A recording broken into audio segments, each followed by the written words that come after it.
At this station, we witness one of the most tender moments in all of Scripture. Jesus, dying on the cross, makes provision for his mother. John's Gospel records, "Near the cross of Jesus stood his mother's sister, Mary, the wife of Clopas, and Mary Magdalene. When Jesus saw his mother there and the disciple whom he loved standing nearby, he said to her, 'Woman, here is your son,' and to the disciple, 'Here is your mother.'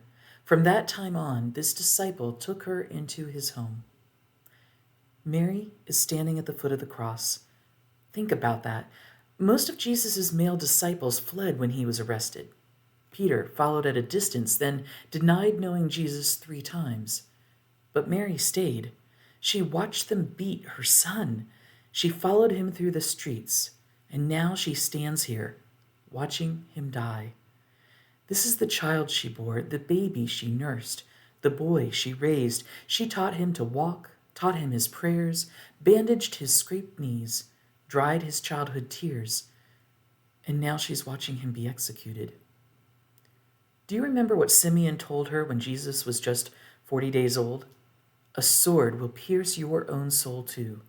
For 33 years that prophecy hung over her, and now the sword strikes home. This is the piercing Simeon warned about. This is the pain she always knew would come. But she doesn't run. She doesn't turn away. She stays. She witnesses. This is what love does. It stays present even when staying means your heart breaks. And Jesus, even in his agony, notices her, sees her, thinks about what will happen to her when he's gone. In that culture, a woman without a husband or son to protect and provide for her was vulnerable. Jesus' brothers apparently hadn't become believers yet, so Jesus makes provision. He looks at his mother and says, "Woman, here is your son." He's giving her to John, and he looks at John and says, "Here is your mother." He's giving John to her. He creates a new family relationship right there at the cross. Notice what this tells us about Jesus. He's dying. He's in unimaginable pain. He's carrying the weight of the world's sin. He's experiencing separation from the Father, and still he thinks about others. Still, he provides for his mother. Still, he cares about the practical details of who will take care of her. This is who Jesus is. Even on the cross, he's thinking about us. Even in his suffering, he's making provision for those he loves.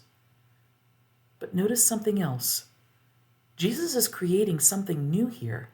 He's establishing a spiritual family that goes beyond biology. John wasn't Mary's biological son, and Mary wasn't John's biological mother. But Jesus makes them family anyway. This is what the church is supposed to be, not just people who happen to share beliefs, but a family. People who take responsibility for one another. People who care for the vulnerable. People who step up when others need help. John didn't say, "Sorry, Jesus, she's not actually my problem." He didn't say, "I've got my own family to worry about." The text says, from that time on, this disciple took her into his home. He accepted the responsibility. He became her son. This station asks us, who in your life needs care? Who needs someone to step up? Jesus entrusted his mother to John. He's entrusting people to you too. The lonely neighbor, the struggling single parent, the elderly widow, the new believer who needs guidance, the grieving friend. Will you accept the responsibility? Will you take them into your home, into your life, into your care?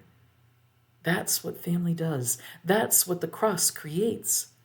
A community that goes beyond biology to become the family of God.